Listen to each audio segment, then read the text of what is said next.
لباس ہے پھٹا ہوا غبار سے اٹا ہوا، تمام جسم نازنی چدا ہوا کٹا ہوا، یہ نبی کا نور عین ہے، یہ بال یقین حسین ہے، یہ حسین ابن علی ہے رضی اللہ تعالیٰ عنہ۔ پھر چاند بادلوں میں گھر جاتا ہے، شامی گھنڈے تیر برساتے ہیں، تلواروں سے آپ کے بدن پر ضربیں لگاتے ہیں اور نیزوں سے آپ کے بدن کو پرو دیتے ہیں۔ جب آپ کا پیراہن بعد میں اتارا گیا تو آپ کے پیراہن میں 122 سوراخ تیروں کے تھے، 33 زخم تلواروں کے اور 34 گھاؤ نیزوں کے تھے۔ جب گھوڑے کی زین سے فرش زمین پر آئے، بدن چھلنی تھا، زخم زخم سے خون بہ رہا تھا، 3 دن کا پیاسا حسین، اللہ اکبر، بدن زخموں سے چور، 71 لاشیں کلیجے پہ لیے، مخدرات اسلام کے پردے کا خیال دل میں الگ ہے، لیکن گھوڑے کی زین سے جب فرش زمین پہ امام حسین آتے ہیں، زبان پہ ہائے نہیں، نالا و شیون نہیں، چیخ و پکار نہیں، آتے ہی پیشانی سجدے میں رکھتے ہیں اور پکارتے ہیں اللہم ردن بقضائک وصبرن علی بلائک تسلیما لامرک سبحان ربی الاعلی۔ مالک گھر لٹا کے، بچے لٹا کے، خاندان سب کچھ قربان کر کے، اپنے بدن کو زخموں سے چھلنی کروا کے، تیروں اور نیزوں کی انیوں سے اپنے آپ کو زخمی کروا کے، تیرے حضور سر جھکا کے یہ اقرار کرتا ہوں کہ حسین تیری تقدیر پہ راضی ہے، مالک تو بھی بتا، تو بھی حسین پہ راضی ہوا ہے کہ نہیں ہوا۔ آواز آ رہی ہے، اس پیاسے پر علی شیر خدا کو ناز ہے، اس نواسے پر محمد مصطفیٰ کو ناز ہے، اوروں نے بھی سجدے کیے پر اس کا عجب انداز ہے، اس نے وہ سجدہ کیا جس پر خدا کو ناز۔ حسین ابن علی رضی اللہ تعالیٰ عنہ کا سر انور دستے قاتل نے تب کاٹا جب وہ سجدے میں جھکا ہوا تھا۔ یزید نے کہا میں بیعت لوں گا، امام حسین نے کہا کبھی بھی نہیں دوں گا، یہ سر کٹ سکتا ہے جھک نہیں سکتا۔ سر کاٹ کے نیزے کی نوک پہ چڑھا دیا گیا اور یہ اس بات کا اعلان تھا کہ ہم جیت گئے اور حسینی ہار گئے، اور لشکر یزید میں غوغا مچ گیا، نقارے بجنے لگے کہ ہم جیت گئے، دیکھو امام حسین شہید کر دیے گئے، اور سر کاٹ کے نیزے کی نوک پہ چڑھایا گیا۔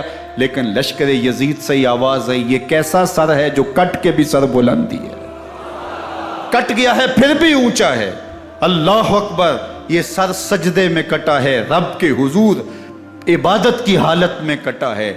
حسین آج بھی سجدے میں ہے، اللہ اکبر، حسین آج بھی سجدے میں ہے، بلکہ کٹے ہوئے سر کا رخ زمین کی جانب تھا اور کٹی گردن آسمان کی طرف، یوں نیزے پہ پرویا گیا۔ اللہ اکبر، ایک شاعر نے نقشہ کھینچا، بآنکھ سر نیزے پہ اور سوئے زمین ہے روح، یعنی سجدہ ثانی کی ہے آرزو۔ رکعت کے 2 سجدے ہوتے ہیں، ابھی ایک سجدہ ہوا تھا کہ دست قاتل نے سر کاٹ دیا، کہا حسین کی پیشانی میں دوسرے سجدے کی تمنا مچل رہی۔ یہ تھا حسین ابن علی کا سجدہ، ساری زندگی رب کے حضور سجدہ قضا نہیں ہونے دیا۔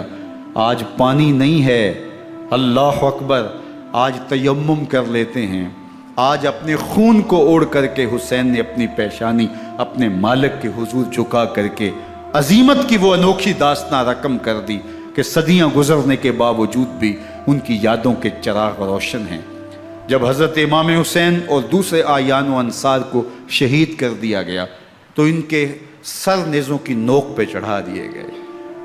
حضرت امام حسین کا کٹا ہوا سر اور باقی 71 افراد کے کٹے ہوئے سر نیزوں کی نوک پہ، اور 10 سواروں کو ابن سعد نے کہا کہ ان کو رون دو، اور گھوڑوں کی ٹاپوں تلے حضرت امام حسین رضی اللہ تعالیٰ عنہ اور ان کے آوان و انصار کو جو ہے وہ روندا گیا، حتیٰ کہ ان کی استخوان مبارک، ان کی ہڈیاں بھی چور چور ہو گئیں۔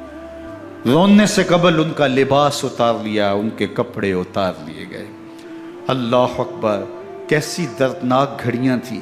یزید کا صرف یہی بد کرداری کا مرحلہ نہیں تھا، اس کربلا کے صحرا کے اندر یزید نے جس طرح امام حسین رضی اللہ تعالیٰ عنہ کو شہید کیا اور حضرت امام حسین کے خاندان کو شہید کیا، جب مدینہ المنورہ پر یزید نے مسلم بن عقبہ کو مقرر کیا، جس کو بزرگوں نے مصرف بن عقبہ کہا ہے، تو اس کو کہا 3 دن تک مدینے کا حرم تمہارے لیے حلال ہوگا، جو چاہو تم کرنا، اور شامی فوجوں کو اجازت ہوگی۔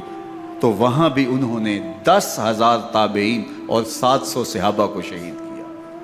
حضرت ابو سعید خدری رضی اللہ تعالیٰ عنہ گھر سے باہر نکلے، کافی بوڑھے ہو چکے تھے، تو انہوں نے حضرت ابو سعید خدری کو پکڑ لیا، کہا تم کون ہو؟ کہا مجھے ابو سعید خدری کہتے ہیں۔ تو کہا ہاں تمہارا نام سنا ہے، اور داڑھی سے پکڑ کے کھینچا اور کہا کہ ہے تمہارے پاس جو ہمیں دو؟ تو کہا کہ میرے پاس تو کچھ بھی نہیں، میں تو فقیر آدمی ہوں۔ تو ان کے گھر ان کو لے گئے، تو 2 کبوتر رکھے تھے حضرت ابو سعید خدری نے، تو وہ کبوتر لوٹ کے لے گئے۔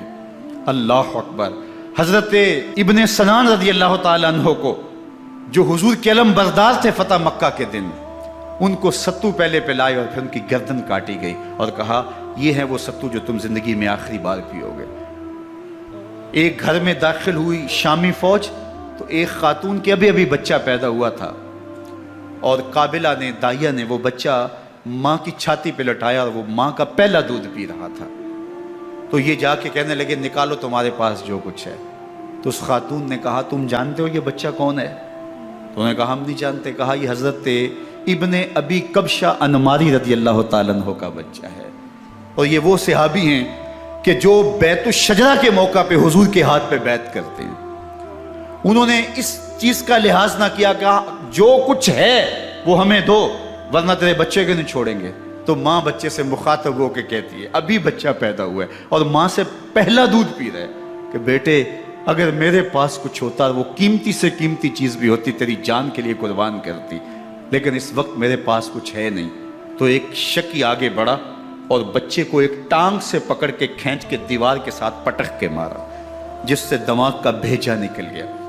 کیا کیا زیادتیاں نہیں کی۔ 700 صحابہ حرہ کے واقعہ میں شہید کیے یزید نے، اور 10,000 تابعین شہید کیے۔ مسجد نبوی میں ممبر رسول کے ساتھ گھوڑے باندھے، اور وہ ممبر رسول اور مصلی رسول کے قریب لید کرتے رہے۔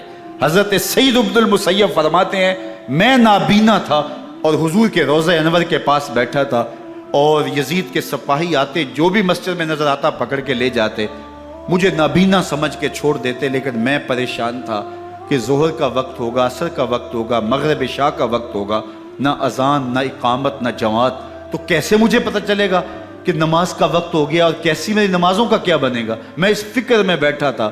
لم ازل اسمع الاذان والاقامت من قبل رسول اللہ صلی اللہ علیہ وآلہ وسلم۔ فرماتے ہیں جب بھی پھر نماز کا وقت آیا، گنبد خضرا سے اذان کی بھی آواز آئی، اقامت کی بھی آواز آئی۔ 3 دن تک مسجد نبوی کے اندر گھوڑے بندے رہے، اور مدینہ کی حرمت پامال کی۔ مدینہ کے گھروں کے اندر یہ بدکماش داخل ہوئے، اور جو بدکاریاں انہوں نے کی کلیجہ منہ کو آتا ہے۔ 1002 شیزائیں ان بدکاروں کی بدکاریوں کی وجہ سے کنواری حالت کے اندر حاملہ ہوئی۔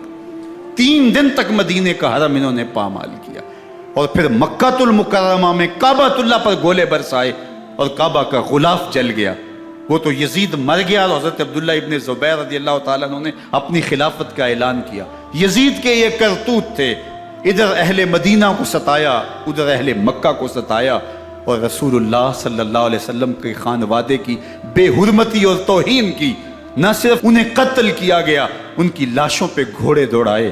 ابن سعد اور شمر جو ہے وہ خیموں میں داخل ہوا، اور مخدرات اسلام کی چادریں چھیننے کی کوشش کی۔ حضرت زینب سلام اللہ علیہ نے مخاطب ہو کے کہا ہمارے چہرے کے رکھوالے چلے گئے ہیں، ظالم تو خیال نہیں کرتا ہم رسول اللہ کی بیٹیاں ہیں۔ حضرت شہربانو، حضرت زین العابدین اور حضرت زینب سلام اللہ علیہ، ان تینوں کو ایک اونٹ پہ باندھا گیا، اور باقی اونٹوں پہ باقی سادات کو، حضور کی شہزادیوں کو باندھا گیا، رسیوں میں جکڑا گیا، اور اونٹوں پہ باندھ کر کے کوفے کی جانب آگے آگے شہیدوں کے سر چل رہے ہیں، اور پیچھے یہ قافلہ چل رہا ہے۔ اور جب یہ قافلہ وہاں سے گزرا جہاں لاشیں پڑی تھی، امام زین العابدین 14 سال کے تھے اور بیمار تھے، اور ان کا حوصلہ نہ ہوا، وہاں غشی ان کے اوپر آنے لگی، اور وہ منظر ابن کثیر نے، باقی لوگوں سب نے لکھا ہے کہ پھر جب ان کی یہ حالت ہوئی تو پھر سیدہ زینب سلام اللہ علیہ، جنہوں نے ابھی تک بڑے حوصلے کے ساتھ ساری مشکلات کا مقابلہ کیا تھا، اب ان کے بندھن ٹوٹ گئے اور آنکھوں سے آنسو بہنے لگے، اور سیدہ زینب تھے امام حسین رضی اللہ تعالیٰ عنہ کی لاش پہ کھڑے ہو کے، اور وہ روندی ہوئی لاش، ٹوٹی ہوئی ہڈیاں، اور وہ پریشان بدن، کٹا ہوا سر نیزے کی نوک پہ، اور لاش یہ پڑی ہے۔ تو حضرت سیدہ زینب نے مدینے کی طرف منہ کر کے جو ہے وہ حضور سے فریاد کی، یا محمد آہو، یا محمد آہو، ھذا حسین بالآراء مزمل بالدماء، یا محمد آہو بناتوں کا سبایا۔ یا رسول اللہ، اے پیارے آقا، یا جد آہو، اے ہمارے نانا محترم، یہ دیکھیے آپ کا حسین پڑا ہوا ہے، بدن سے کپڑے اتار لیے گئے، خاک ہوائیں اڑا رہی ہیں، اور اس کے اوپر چادر جو ہے وہ مٹی کی پڑ گئی ہے۔ حضور آپ کی اولاد کاٹ دی گئی، اور پھر کہا بناتوں کا سبایا، حضور دیکھیے آپ کی بیٹیوں کے ہاتھ باندھ دیے گئے ہیں، اونٹوں پہ کس دیا گیا ہے، سر شہیدہ آگے آگے چل رہے ہیں، اور حضرت سیدنا امام حسین کا آگے آگے سر ہے۔ راستے کے اندر ایک جگہ آئی، رات گزری اور ان کو اتارا گیا۔ رات کا موقع تھا، ایک خاتون آئی اور اس نے کوئی کھانا پیش کیا ان کو، اور کہا کہ میں کسی زمانے میں حضرت سیدہ فاطمہ زہرا کی نوکری کیا کرتی تھی، ان کی لونڈی تھی، ان کی کنیز تھی، اور آج مجھے پتہ چلا کہ آپ لوگ گزر رہے ہیں، تو میں نے کہا کہ میں اپنی مخدومہ کے خاندان کی خدمت کروں۔ اور پھر اس نے کہا کہ اس وقت سیدہ کی گود میں ایک 6-7 ماہ کی بچی تھی جس کو زینب کہا کرتے تھے، تو سیدہ زینب نے کہا کہ اماں اگر پہچانتی ہو تو وہ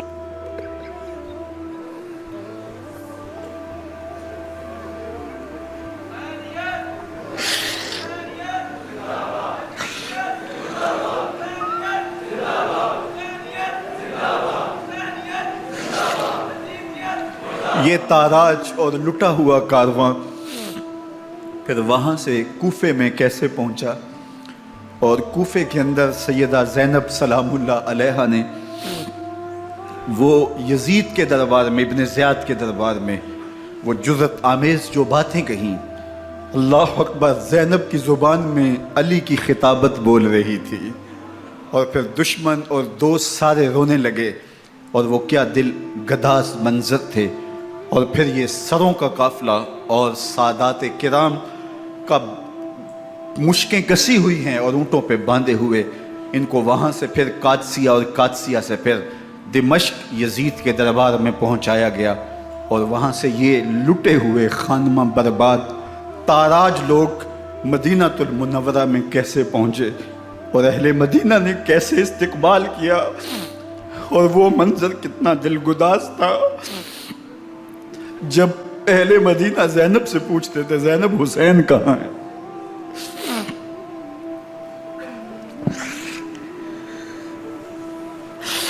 بے مروت بے وفا، تیرا بھی کیا افسانہ ہے، جس نے اپنی ہی شمع کو گل کیا تو وہ پروانہ ہے۔ اپنے پیغمبر کے شہزادوں کو اور اپنے پیغمبر کی شہزادیوں کو جو دکھ اس امت نے دیے، یہ کائنات کی ایک انوکھی داستان ہے۔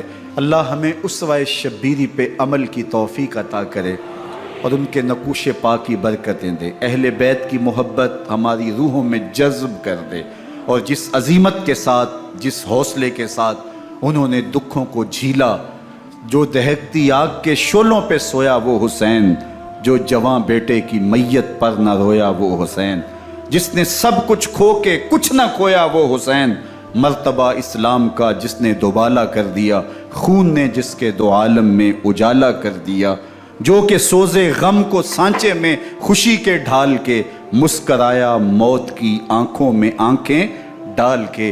اے حسین ابن علی تم پر سلام، نازش آل نبی تم پر سلام۔ ذرا میرے ساتھ یہ پڑھ لیجئے، اے حسین ابن علی تم پر سلام، نازش آل نبی تم پر سلام، تم پہ لاکھوں رحمتیں لاکھوں سلام، اے شہیدان محبت کے امام، لالا گوں لالا بدن لالا کفن، اے چمن اندر چمن، زندگی ہی زندگی تیری حیات، اے حیات اندر حیات اندر حیات، افتخار ملت بیضا ہے تو، رب کعبہ کی قسم یکتا ہے تو، فخر کا دل میں دریچہ باز کرنا چاہیے، جن کا تو آقا ہے ان کو ناز کرنا چاہیے۔ وآخر دعوانا ان الحمدللہ رب العالمین۔ 10 محرم الحرام کو کربلا کا واقعہ رونما ہوا، تو اس موسم میں اطراف و اکناف عالم میں اس حوالے سے بات ہوتی ہے، ذکر کیا جاتا ہے۔ اہل محبت حضرت امام حسین رضی اللہ تعالی عنہ کے حضور خراج عقیدت اور خراج محبت پیش کرتے ہیں۔ یہ حق و باطل کا معرکہ تھا، جھوٹ اور سچ کا مقابلہ تھا، ظلم اور عدل کا ٹکراؤ تھا، خیر اور شر کی لڑائی تھی، دو نظریات کا تصادم تھا۔ ایک طرف امام حسین رضی اللہ تعالی عنہ اور ان کے 72 جانثار تھے، اور دوسری طرف یزید اپنی تمام تر قوت کے ساتھ موجود تھا۔ حضرت امام حسین رضی اللہ تعالی عنہ سے مسلسل آخری وقت تک بیعت کا اثرار رہا، اور آپ آخری سانس تک یزید کی بیعت سے انکار کرتے رہے۔ حضرت امام حسین رضی اللہ تعالیٰ عنہ لڑائی کے لیے نہیں آئے تھے، ورنہ خواتین اور بچے ساتھ لانے کا کوئی مقصد نہیں تھا۔ آلات حرب و ضرب بھی نہیں تھے، عرب جو اپنے ساتھ سفر پہ معمول کی تلواریں اور اسلحہ جات رکھتے ہیں وہی تھے، اور آپ کو پیشکش بھی کی گئی۔ ترماح بن عدی بن حاتم نے، یہ حاتم تائی کا پوتا تھا، کہا کہ آپ میرے ساتھ ہمارے علاقے میں چلے جائیں۔ جب مختلف بادشاہوں نے عرب پر قبضہ کیا تو ہمارے قبائلی علاقے اس وقت بھی ان سے محفوظ رہے۔ ہم آزاد قبائل ہیں، میں چند دنوں میں آپ کی پشت پر 30,000 کا لشکر کھڑا کر دوں گا جو جانثار ہوگا۔ لیکن حضرت امام حسین رضی اللہ تعالیٰ عنہ نے ترماح بن عدی کی اس پیشکش کو قبول نہیں کیا اور آگے بڑھے۔ دشت نینوا میں، جسے دشت کربلا بھی کہتے ہیں، حر بن یزید ریاحی 500 سواروں کو ساتھ لے کر کے حضرت امام حسین کو محصور کر دیتا ہے، اور پھر یزید کا لشکر وہاں جمع ہونا شروع ہو جاتا ہے۔ 22,000 یا 30,000 کا لشکر امام حسین رضی اللہ تعالی عنہ کے اطراف میں لگا دیا گیا۔ 3 دن تک اس خانوادے کے لیے پانی بند کر دیا گیا۔ پانی کے بغیر تو انسان کی زندگی معطل ہو جاتی ہے، اور 3 دن کی مسلسل پیاس، اور پیاس میں بلکتے 6 ماہ کے بچے، خواتین اور بوڑھے۔ لیکن عزیمت کی راہوں کے یہ مسافر کسی صورت بھی یزید سے بیعت کرنے پہ آمادہ نہ ہوئے۔ یہ ایک ہیلا تھا کہ پانی بند کریں گے، بچے بلکیں گے، خواتین بے چین ہو جائیں گی تو یہ مجبور کر دیے جائیں گے۔ لیکن کہا تم جو کرنا ہے کرو۔ یہ بات طے شدہ ہے کہ ہم یزید سے بیعت نہیں کریں گے۔ پھر 3 ماہ پانی بند کرنے کے بعد حضرت امام حسین رضی اللہ تعالیٰ عنہ اور ان کے خاندان کو جس طرح ذبح کیا گیا، یہ ایک دردناک کہانی ہے۔ 72 افراد کربلا میں شہید کر دیے گئے۔ اہل حق کا یہ قافلہ بھوک اور پیاس سے نڈھال تھا، لیکن عزیمت کی راہوں کا یہ مسافر سرنگوں نہیں ہوا اور یزید کے ہاتھ پہ بیعت نہیں کی۔ امام حسین رضی اللہ تعالی عنہ، آپ کے بیٹے، بھائی بھتیجے، بھانجے، آیان و انصار، محبین شہید کر دیے گئے۔ 70 لوگ آپ سے پہلے شہید کیے گئے، پھر امام حسین رضی اللہ تعالی عنہ شہید کر دیے گئے۔ سوید نامی ایک زخمی، وہ چھری لے کر کے حملہ آور ہوئے اور وہ بھی شہید کر دیے گئے۔ یہ کربلا کے آخری شہید تھے جو حضرت امام حسین کے بعد شہید ہوئے۔ لیکن ان کی خون آشام تلواروں کی ابھی پیاس نہیں بجھی، اور ان کی آتش غیظ و غضب ابھی ٹھنڈی نہیں ہوئی۔ شمز الجوشن حضرت علی اوسط، جنہیں امام زین العابدین کے نام سے دنیا جانتی ہے، 14 سال کی عمر میں تھے، بیمار تھے، خیمے میں گھس کے ان کو بھی شہید کرنے لگا تو حمید بن مسلم نے کہا کہ کیا بچوں کو بھی شہید کیا جائے گا؟ تو وہ رک گیا۔ عمر بن سعد کے حکم نامے سے مقدس لاشوں پر گھوڑے دوڑائے گئے، حتیٰ کہ ان کی ہڈیاں چور چور ہو گئیں اور شہیدوں کے سر نیزوں پہ چڑھا دیے گئے۔ حسین ابن علی اور ان کے آیان و انصار کاٹ دیے گئے۔ فتح کے نعرے بجے، جشن منائے گئے، اور یہ قافلہ کربلا سے کوفے کی جانب روانہ ہوا۔ شہیدوں کے سر نیزوں پہ آگے آگے چل رہے ہیں، اور اونٹوں کے اوپر حضور کی بیٹیاں، حضور کی شہزادیاں اور حضرت امام زین العابدین کو باندھا گیا ہے، اور یہ تقدس مآب قافلہ کوفے پہنچتا ہے۔ ابن زیاد بہت خوش تھا کہ جیسے اس نے کوئی بہت بڑا کام کر لیا ہو۔ نواسہ رسول کا سر ایک تشت میں رکھا اس کے سامنے تھا، اور وہ چھڑی سے آپ کے ہونٹوں اور آپ کے دانتوں پر ضرب لگاتا۔ حضرت زید بن ارقم رضی اللہ تعالی عنہ صحابی رسول اس مجلس میں موجود تھے، وہ کھڑے ہو گئے۔ غصے سے ان کا بدن کانپ رہا تھا، اور آپ نے کہا، ظالم، چھڑی کو یہاں سے ہٹا لے، میں نے خود ان آنکھوں سے رسول اللہ کو یہ ہونٹ چومتے ہوئے دیکھا ہے۔ ابن زیاد غصے میں بپھرا ہوا بولا، اگر تو بوڑھا نہ ہوتا تو میں تیری گردن اڑا دیتا۔ حضرت زید بن ارقم روتے ہوئے دربار سے باہر نکلے، اور ساتھ اہل کوفہ کو مخاطب کر کے کہا کہ اہل کوفہ، تم نے حسین ابن علی کو شہید کر دیا اور ابن مرجانہ کے غلام بن گئے۔ حضرت زینب سلام اللہ علیہا ایک کونے میں بیٹھی تھی، پرانے کپڑوں میں ملبوس۔ ایک وہ وقت بھی تھا کہ سیدہ زینب سلام اللہ علیہا جب کوفے میں آئیں،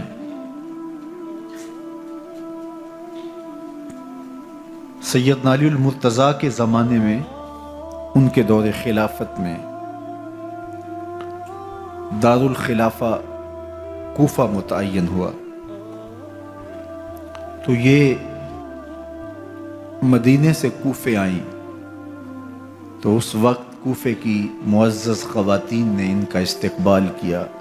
خلیفۃ المسلمین کی شہزادی، رسول اللہ کی بیٹی سیدہ فاطمہ الزہرا کا عکس حضرت زینب سلام اللہ علیہا کوفے میں داخل ہوئیں، تکریم، عزت اور وقار کے ساتھ آپ کا استقبال کیا گیا اور آپ خواتین کو درس قرآن دیتی، حضور کی شریعت سکھاتی، اور آج وہی کوفہ ہے، وہی دیوار و در ہے اور وہی زینب ہے، اور آج زینب کے ساتھ حسین ابن علی کا کٹا ہوا سر ہے۔ پرانے کپڑوں میں ملبوس حضرت زینب سلام اللہ علیہ آج اسی کوفے میں داخل ہوئی ہے۔ دارالامارت کے ایک کونے میں تشریف فرما ہے کہ ابن زیاد پوچھتا یہ خاتون کون ہے؟ حضرت زینب خاموش رہی۔ اس نے دوسری مرتبہ پوچھا، آپ پھر خاموش رہی۔ تیسری مرتبہ پوچھا، آپ پھر خاموش رہی۔ پھر ایک لونڈی نے بتایا یہ زینب بنت علی ہیں۔ تو اس کے سامنے حضرت امام حسین کا کٹا ہوا سر پڑا تھا اور وہ حضرت زینب سے مخاطب ہو کے کہنے لگا کہ اللہ نے تمہیں شکست دی اور یزید بن معاویہ کو فتح عطا کی۔ تو حضرت زینب سلام اللہ علیہا پھر دربار ابن زیاد میں ایک خوبصورت خطبہ عطا کیا۔ زینب بول رہی تھی، لگ رہا تھا مولا کائنات بول رہے ہیں۔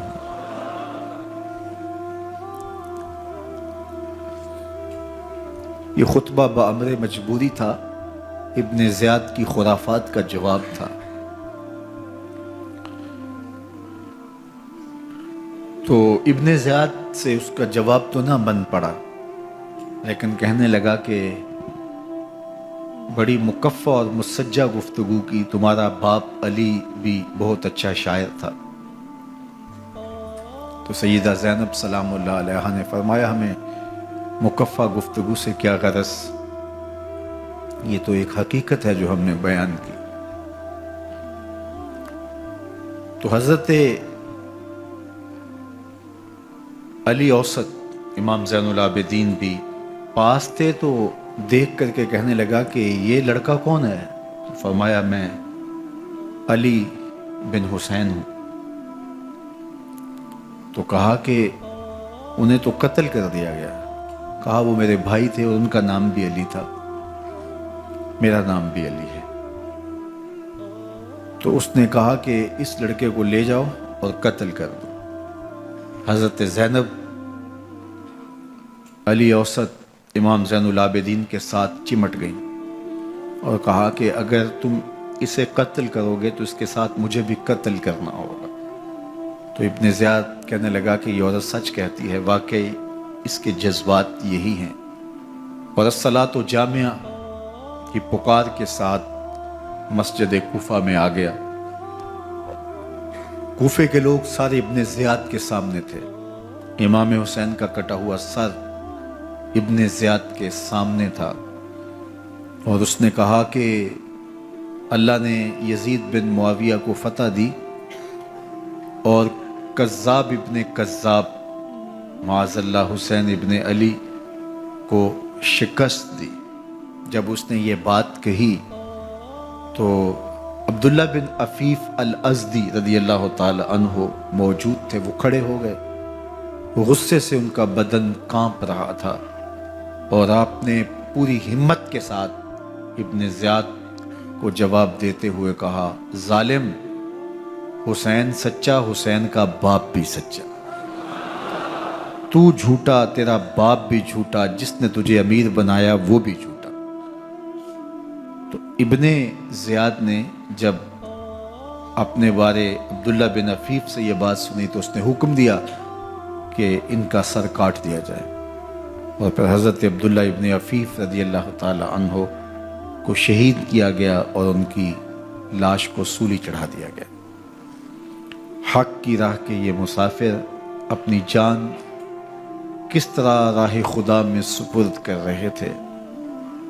اہل کوفہ سہمے ہوئے، ڈرے ہوئے ابن زیاد کے دربار میں بیٹھے تھے اور امام حسین رضی اللہ تعالی عنہ کے قتل کا، ان کی شہادت کا انہیں دکھ تو تھا، لیکن ان کے اندر ہمت، طاقت اور توانائی نہیں تھی۔ ان کی تلواریں یزید کے ساتھ رہیں اور دل امام حسین رضی اللہ تعالی عنہ کے ساتھ رکھنے کی بات کرتے تھے۔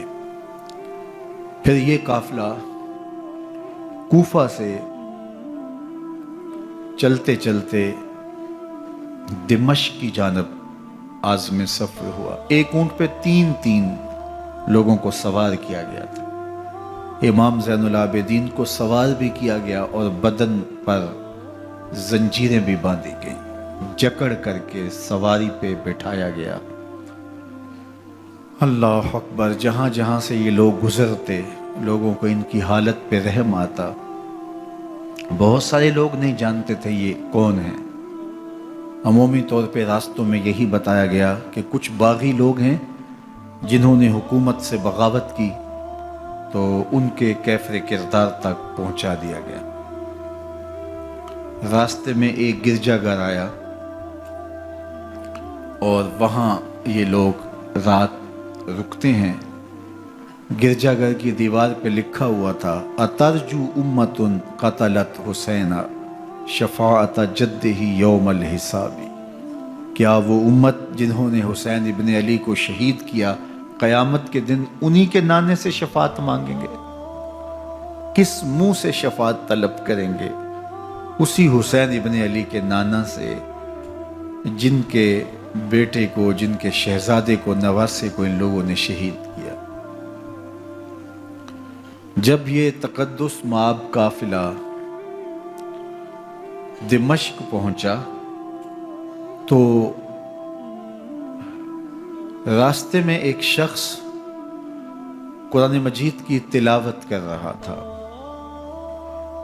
اپنے مکان کی چھت پہ بیٹھ کے تلاوت کر رہا تھا، اور یہ قافلہ اس طرح سے گزر رہا تھا کہ شہیدوں کے کٹے ہوئے سر نیزوں کی نوک پہ تھے، اور عصمت شیار خواتین اور امام زین العابدین اونٹوں پہ بندھے ہوئے تھے۔ تو پڑھنے والا تلاوت کر رہا تھا کہ کہف اور رقیم یہ ہماری نشانیوں میں سے بڑی عجیب نشانیاں ہیں۔ تو جب وہ پڑھ رہا تھا تو سر حسین سے آواز آئی: یا تالی القرآن، اے قرآن پڑھنے والا، اصحاب کہف سے زیادہ عجیب قتلی و حملی، میرا قتل کرنا اور نیزے کی نوک پہ چڑھایا جانا ہے۔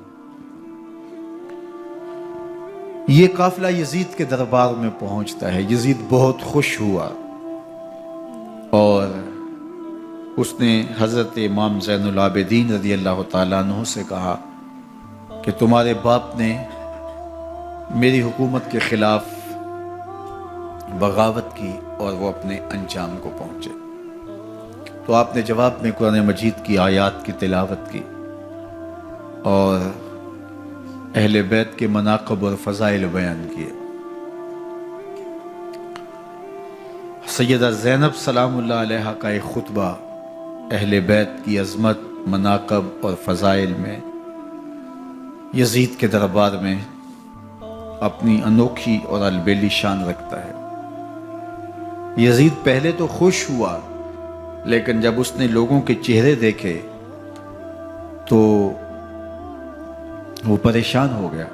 حتیٰ کہ یزید کے دربار میں ایک عیسائی سفیر آیا ہوا تھا، تو اس نے جب کٹے ہوئے سر دیکھے اور خستہ حال سادات کی شہزادیوں کو دیکھا تو اس نے کہا یہ کون لوگ ہیں؟ تو اسے بتایا گیا، تو اس نے بڑے تاسف کا اظہار کیا، کہا کتنے بد نصیب لوگ ہو، ہمارے پاس حضرت عیسیٰ علیہ السلام کے گدھے کا کھر موجود ہے اور ہم اسے بھی عزت کی جگہ پہ رکھے ہوئے ہیں، اور تم کتنے بدبخت ہو، اپنے رسول کے نواسے کو شہید کر دیا۔ بے مروت بے وفا تیرا بھی کیا افسانہ ہے، جس نے اپنی ہی شمع کو گل کیا تو وہ پروانہ ہے۔ تو یزید نے جب لوگوں کے تیور دیکھے اور بدلتے ہوئے حالات دیکھے تو اس نے تعصف کا اظہار کیا اور کہا اللہ برا کرے ابن زیاد کا، وہ امام حسین کو میرے تک پہنچنے دیتا تو میں ان سے اچھا معاملہ کر لیتا۔ کچھ لوگ اس سے یزید کو بری الذمہ قرار دینے کی کوشش کرتے ہیں، لیکن یزید کے اپنے حکم سے سب کچھ ہوا۔ ابن اسیر نے لکھا ہے کہ جب یزید مرا تو ابن زیاد دمشق آ رہا تھا، اس کے ساتھ مسافر بن شریح بھی تھا، تو اچانک وہ کچھ سوچنے لگا۔ تو مسافر بن شریح نے کہا کہ ابن زیاد میں تمہیں بتاؤں تم کیا سوچ رہے ہو؟ کہا بتاؤ۔ کہا تم یہ سوچ رہے ہو کہ میں نے نواسہ رسول کو شہید کیوں کیا؟ تو کہنے لگا کہ یہ مجھے یزید کا حکم تھا، اور اگر میں نواسہ رسول کو شہید نہ کرتا تو وہ مجھے قتل کر دیتا۔ اور جب مسلم بن عقبہ کو مدینہ المنورہ کی حرمت کو پامال کرنے کے لیے اور حضرت عبداللہ ابن زبیر رضی اللہ تعالیٰ عنہ کی خلافت کے اعلان کے بعد مکہ المکرمہ پر حملے کے لیے جو یزید نے بھیجا، تو اس سے قبل اس نے ابن زیاد کو کہا کہ یہ کام تم کرو۔ تو ابن زیاد نے جو جواب دیا وہ یہ تھا کہ میں تمہارے کہنے پہ پہلے ہی نواسہ رسول کو شہید کر چکا ہوں، اب نواسہ رسول کو شہید کرنا اور کعبۃ اللہ کی حرمت کو پامال کرنا، یہ دو چیزیں میں جمع نہیں کروں گا۔ اور اس نے بادشاہ کے حکم کا انکار کر دیا۔ تو یزید نے امام حسین رضی اللہ تعالیٰ عنہ کی شہادت کا حکم دیا تھا ابن زیاد کو، اور یہ دو گواہیاں میں نے ابن زیاد سے آپ کے سامنے رکھی۔ باقی اس کا یہ سیاسی پینترا کہ وہ تعصف کا اظہار کرے، تو قاتل کی پشیمانی مقتول کی اہمیت تو بڑھا سکتی ہے، لیکن قاتل کے دامن سے قتل کا داغ نہیں دھو سکتی۔ تو حضرت امام حسین رضی اللہ تعالی عنہ کا قتل یزید کو اب نظر آ رہا تھا مجھے بہت مہنگا پڑے گا، آخرت تو برباد ہوئی ہی ہوئی، دنیا بھی میں نے برباد کر لی اور میری حکومت بھی مستحکم نہیں رہ سکے گی۔ تو اب اس نے یہ کہنا شروع کر دیا کہ خدا برا کرے ابن مرجانہ کا کہ وہ راستہ دے دیتا اور امام حسین کو میرے تک پہنچ دیتا۔ حضرت امام زین العابدین سے اب وہ لجاجت کرنے لگا اور کہنے لگا کہ حضرت آپ کچھ ارشاد فرمائیے۔ تو آپ نے تین چیزیں ارشاد کی۔ آپ نے فرمایا ایک تو ہمیں خیریت سے مدینے بھیج دو، اور دوسری بات کہ قاتلان حسین کو ان کے کیفر کردار تک پہنچاؤ، اور تیسری بات مجھے دمشق کی جامعہ مسجد میں خطبہ جمعہ کی اجازت دو۔ اس نے کہا کہ خطبہ جمعہ کی اجازت بھی دیتا ہوں، آپ کو خیریت سے مدینہ المنورہ بھی روانہ کر دیا جائے گا، لیکن قاتلان حسین کو کیفر کردار تک پہنچانا یہ میرے بس میں نہیں ہے، یہ ممکن نہیں ہے۔ اب مجھے بتائیے، حاکم وقت ہو اور اتنا بڑا سانحہ اور واقعہ ہو گیا ہو تو وہ وہیں کھڑے کھڑے معذرت کر لے کہ یہ اس بات کو رہنے دو، تو اس کا مطلب سمجھنے میں کسی بھی باشعور شخص کو دیر نہیں لگتی۔ اسے چاہیے تھا کہ وہ کہتا کہ میں اس کی تحقیق کروا کے جو بھی مجرم ہے وہ کیفر کردار تک پہنچے گا، اور آپ نہ بھی کہتے تو یہ میں کرتا چونکہ میں حاکم وقت ہوں۔ لیکن اس نے فوراً کہا کہ یہ ممکن نہیں ہے، تو اس کا مطلب کیا کہ مجرم میں خود ہوں، تو میں اس سے جو ہے وہ بچنا چاہتا ہوں۔ تو اس نے حضرت امام زین العابدین کو کہا دو شرطیں تو قبول ہیں، لیکن یہ تیسری شرط قبول نہیں ہے اور یہ ممکن نہیں ہے۔ تو یہ واضح اس بات کا اشارہ ہے کہ یزید کے حکم سے، اس کی منشا سے اور اس کے کہنے سے حضرت امام کو شہید کیا گیا، اور اس نے حضرت امام حسین رضی اللہ تعالی عنہ کے مبارک لبوں پر چھڑیاں بھی ماری اور آپ کے دانتوں پر ضربیں لگائیں چھڑیوں کی۔ وہ تو ایک صحابی وہاں موجود تھے جو کھڑے ہو گئے، انہوں نے کہا ارفع ھذا القدیب عن ھاتین الشفتین، ان ہونٹوں سے چھڑی ہٹا لے، میں نے ان آنکھوں سے رسول اللہ کو یہ ہونٹ چومتے ہوئے دیکھا ہے۔ جس طرح ابن زیاد کے دربار میں ہوا تو یہاں بھی ہوا۔ اللہ اکبر۔ تو یزید اپنے تئیں خوش تھا، لیکن لوگوں کے احتجاج کی سکت نہیں لا سکتا تھا کہ نواسہ رسول کو شہید کر دیا گیا، تو وہ یوں اپنی بات کو چھپانا چاہتا تھا اور بات ابن مرجانہ ابن زیاد پہ ڈالنا چاہتا۔ لیکن ابن زیاد کہتا ہے کہ اگر یزید کے کہنے پہ میں امام حسین کو قتل نہ کرتا تو میں قتل کر دیا جاتا، اور میں غزوہ کعبہ اور قتل امام حسین دونوں کو جمع نہیں کر سکتا، لہٰذا اب میں یزید کا یہ حکم نہیں مانوں گا، اس نے پہلے مجھ سے بہت بڑی زیادتی کروائی ہے۔ یہ تاریخ کی معتبر کتابوں کے اندر موجود ہے۔ اب یزید نے کہا دو باتیں مان لیتا ہوں، آپ کو مدینہ المنورہ بھی رخصت کر دیتے ہیں، اور دوسرا آپ کو مسجد دمشق میں خطبہ کی اجازت بھی دیتے ہیں۔ اللہ اکبر۔ یہ وقتی تصرف تھا اس کا، ورنہ یہ کون ہے اجازت دینے والا؟ ممبر تو حسین ابن علی کے نانے کا ہے۔ خیر، مسجد دمشق میں گئے، لوگوں کا ہجوم تھا، حضرت امام زین العابدین ممبر پہ جلوہ فراز ہوئے۔ خطابت تو ان کے گھر کی لونڈی ہے، تو جب آپ نے کھڑے ہو کر کے خطبہ دیا اور فضائل و مناقب اہل بیت بیان کیے، لوگوں کے سینوں کے اندر آتش محبت اہل بیت کی جوش مارنے لگی۔ یزید ڈر گیا کہ اگر کچھ دیر خطبہ جاری رہا تو کہیں ایسا نہ ہو کہ لوگ میرے خلاف اٹھ کھڑے ہوں، تو اس نے مؤذن کو اشارہ کیا اور وہ اذان دینے لگا۔ تو اس نے کہا اللہ اکبر اللہ اکبر، تو حضرت امام زین العابدین نے کہا اس میں کوئی شک نہیں کہ اللہ سب سے بڑا ہے۔ پھر کہا اشہد ان لا الہ الا اللہ، تو امام زین العابدین نے فرمایا کہ ہم نے اس بات کی اپنے خون سے گواہی دی ہے کہ اللہ کے علاوہ کوئی معبود نہیں ہے۔ پھر اس نے کہا اشہد ان محمد رسول اللہ، تو حضرت امام زین العابدین نے یزید کی آنکھوں میں آنکھیں ڈال کے کہا یزید دیکھ، اذان میں تیرے نانے کا نام ہے یا میرے نانے کا نام ہے؟ تو حسین ابن علی رضی اللہ تعالیٰ عنہ کا نام کبھی بھی مٹنے والا نہ زیاد کا وہ ستم رہا، نہ یزید کی رہی وہ جفا، رہا تو نام حسین جسے زندہ رکھتی ہے کرم۔ یزید نے امام حسین رضی اللہ تعالیٰ عنہ کو راستے سے ہٹا دیا۔ اس کا خیال تھا کہ یہ باغی ہیں اور میں ان کو کچل دوں۔ حضرت امام حسین شہید کر دیے گئے، ان کا خاندان شہید کر دیا گیا۔ صرف 14 سال کے امام زین العابدین رضی اللہ تعالی عنہ اس حادثے میں، اس واقعہ میں جو ہے وہ بچے، اور سب سے زیادہ دکھ اپنی آنکھوں سے انہوں نے دیکھے۔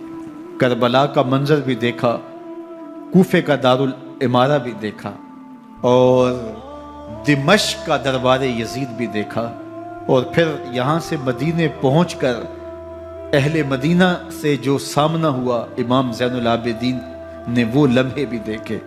کہتے ہیں اس واقعہ کربلا کے بعد حضرت امام زین العابدین کبھی ہنسے نہیں تھے، جب بھی پانی پینے لگتے تو رو پڑتے، انہیں شاید سکینہ کی پیاس یاد آ جاتی تھی۔ امام زین العابدین کا رنگ زرد ہو جاتا جب کربلا کی یاد آتی، اور بسا اوقات شہر سے وحشت ہونے لگتی اور دور باہر نکل جاتے اور جا کر کے وہاں خیمہ گاڑ لیتے اور مہینہ مہینہ وہاں ذکر و فکر اور عبادت میں لگے رہتے۔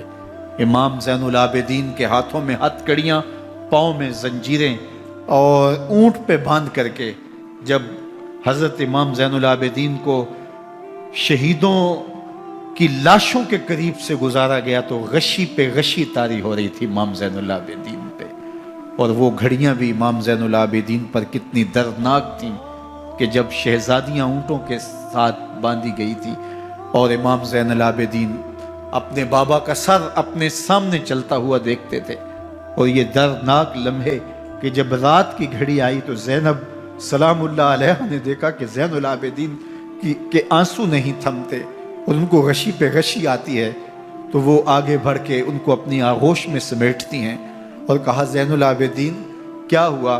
کہا کہ پھپھو جان اگر ہو سکے تو بابا کا سر کچھ دیر کے لیے میری گود میں نہیں آ سکتا ہے۔ وہ وقت بھی امام زین العابدین پہ آتا جب زخم اور درد اور دکھ حد سے تجاوز کرتے ہیں تو زین العابدین مدینہ کی طرف منہ کر لیتے ہیں اور حضور کی بارگاہ میں ہوا کے ہاتھوں پیغام بھیجتے ہیں، ان نلتا یا ریح الصبا یومن الی ارض الحرمی بلغ سلامی روزتن فیہا النبی المحترمی یا رحمتا للعالمین ادرک لزین العابدی محبوس عید الظالمی فی الموکب والمزدحمی۔ امام زین العابدین نے یہ سارا دردناک منظر اپنی آنکھوں سے دیکھا اور یہ سارے دکھ سہے۔ امام زہری کہتے ہیں کہ ولید کے زمانے میں دوبارہ امام زین العابدین کو پکڑ لیا گیا اور ان کے ہاتھوں میں دوبارہ ہتھ کڑیاں اور پاؤں میں بیڑیاں ڈال دی گئیں۔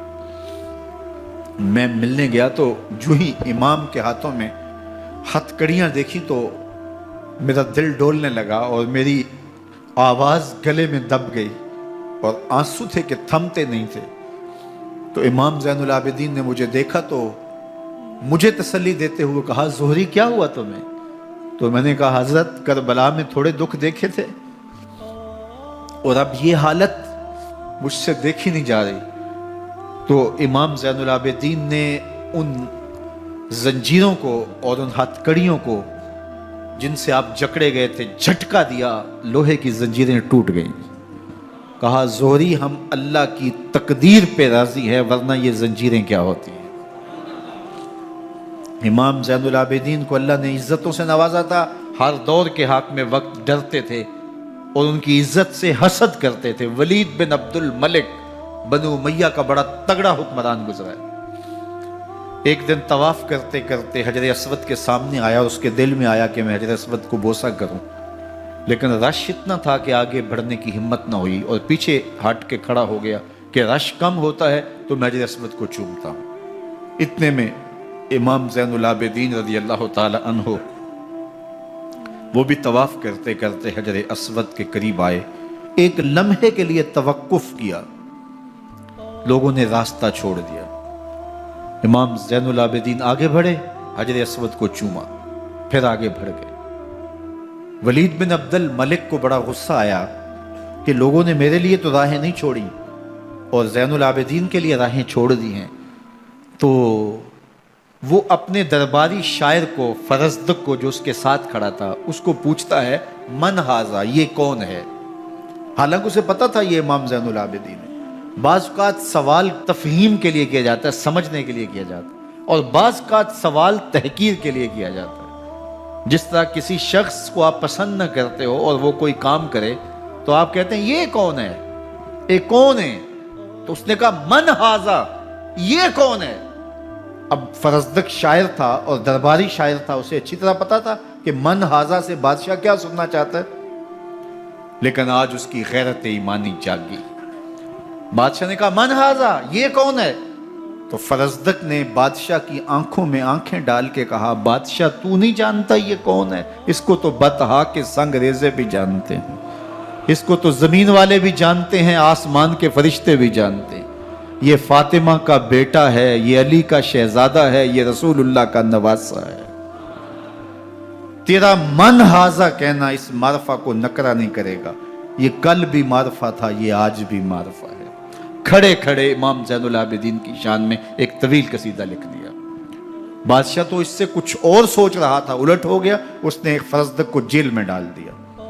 امام زین العابدین کو پتا چلا، آپ نے اشرفیوں کی 2 تھیلیاں خادم کے ہاتھ بھیجی کہ ہماری وجہ سے تمہارے اوپر یہ افتاد پڑی ہے۔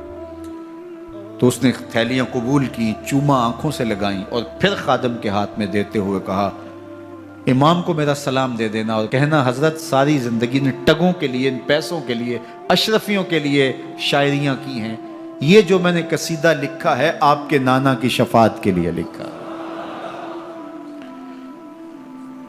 جو دلوں کو فتح کر لے وہی فاتح زمانہ۔ امام حسین کو تو کاٹ دیا گیا نا، اس لیے کاٹ دیا گیا کہ یہ ہماری حکومت سے بغاوت کر رہے ہیں، انہوں نے یہ کہا، بہانہ یہ بنایا، نظم حکومت میں یہ مخل ہو رہے ہیں، لہٰذا انہیں شہید کر دیا گیا۔ نہ صرف انہیں شہید کیا گیا